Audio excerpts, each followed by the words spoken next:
Once again, India is at a technological crossroads. Much like the early 2000s when the IT revolution took off, India did not build Silicon Valley, it staffed it.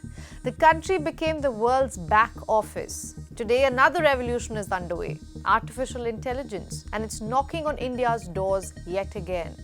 The tool is evolving at breakneck speed. The markets don't know where it's heading, and geopolitics, for once, is in New Delhi's favor. So as India hosts Asia's first AI summit, can New Delhi define the future of AI?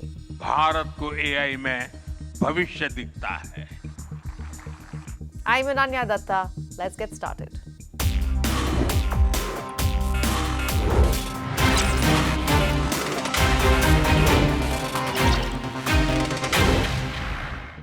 There is a lot being said about AI. Many say this will take away all jobs, and others call it a bubble that will burst on a random Tuesday.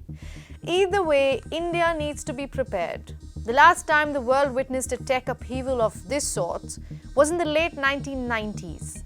The IT boom when India became the talent engine for the West. Engineers migrated to the US and Europe in large numbers. The stereotype of the Indian IT professional became so common it turned into pop culture. But AI is nothing like we have seen before.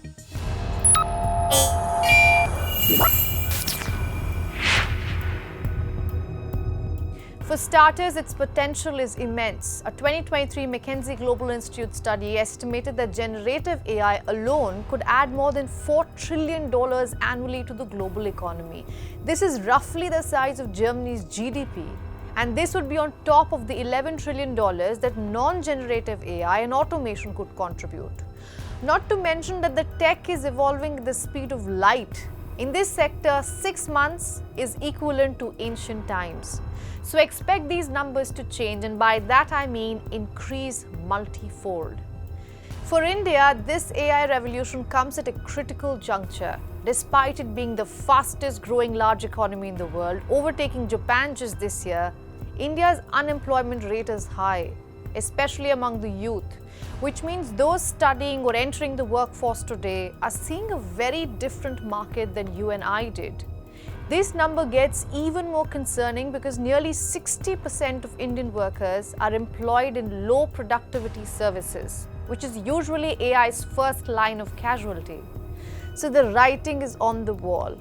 Without AI-driven economic growth, India's demographic asset can turn into a demographic liability.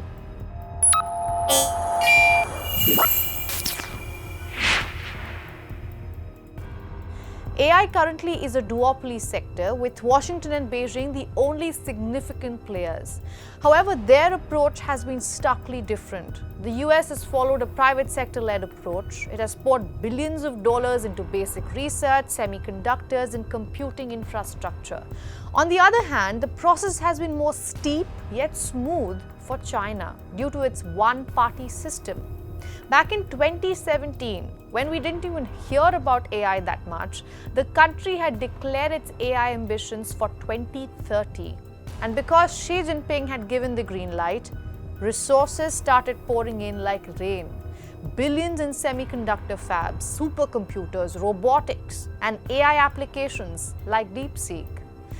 Somewhere between the US and China lies India. India will not outspend the US or outmanufacture China tomorrow, but it can carve a third road and play to its strengths.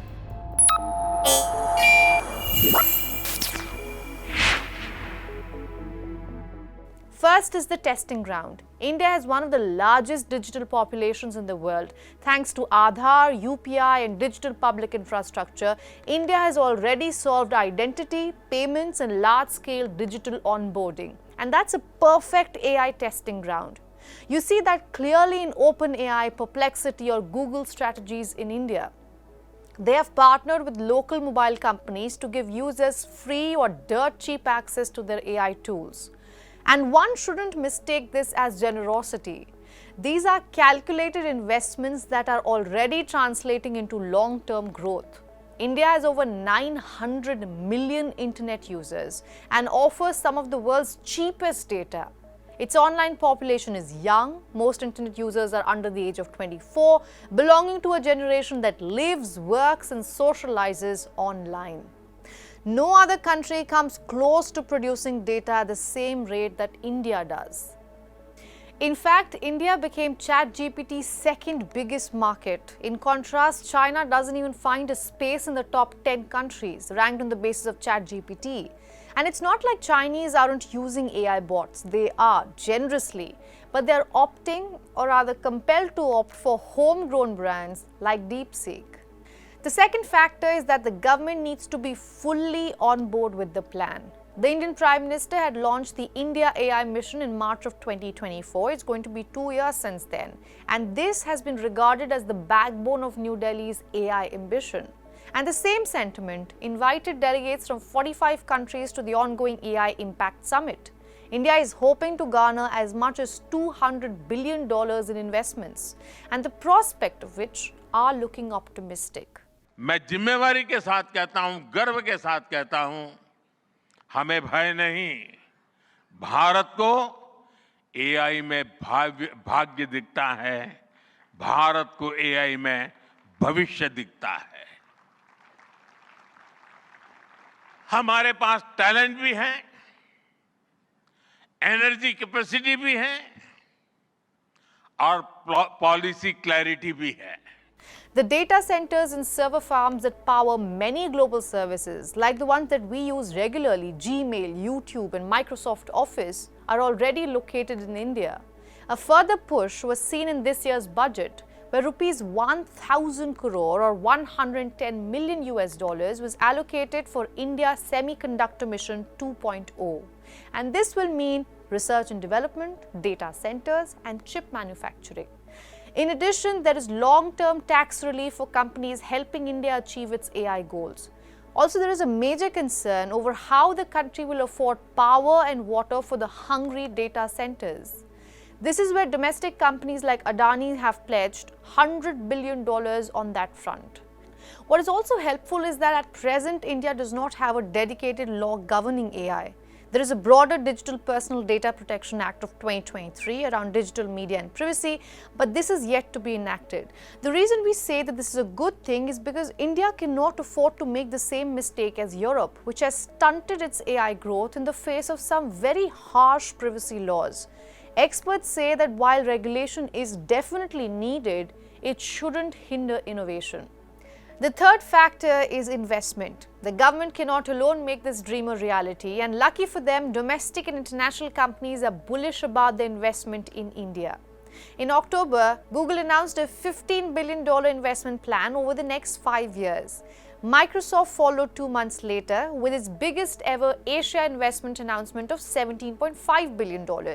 Amazon too has committed $35 billion investment in India by the year 2030, and this is in addition to the $40 billion it has already spent since 2010.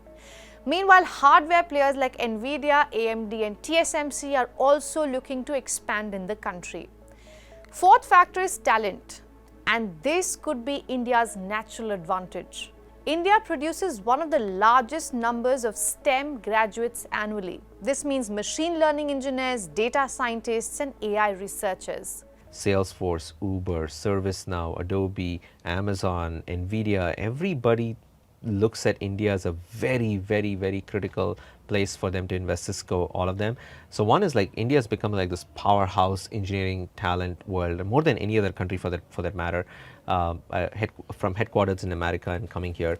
And so that is one which I think like, you know, we should all be proud of in terms of like how much we have actually grown, because India used to be much more on the manufacturing side aspect of it, like in terms of like company building. Now it's like a total software engineering powerhouse.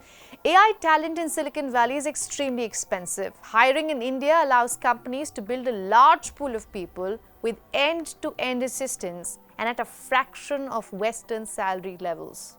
The fifth point is India's choice. Does it want to be a user or a creator in the AI ecosystem? Indian-American venture capitalist Vinod Khosla says that India needs to first abandon what worked for it in the past and reshape itself for the future. India becomes the largest exporter of AI-based goods and services to the rest of the world.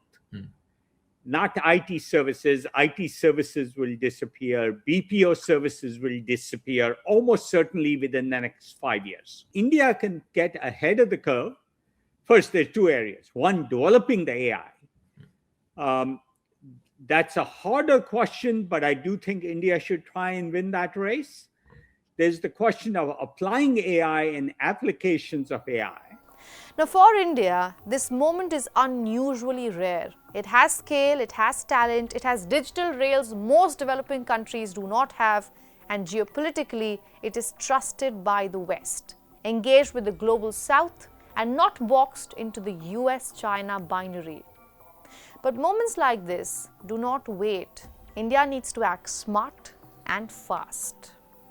That's all from my side. I'm Ananya Datta. Do let me know how you think India fits in this global AI boom and what choice will New Delhi make. Thanks for watching.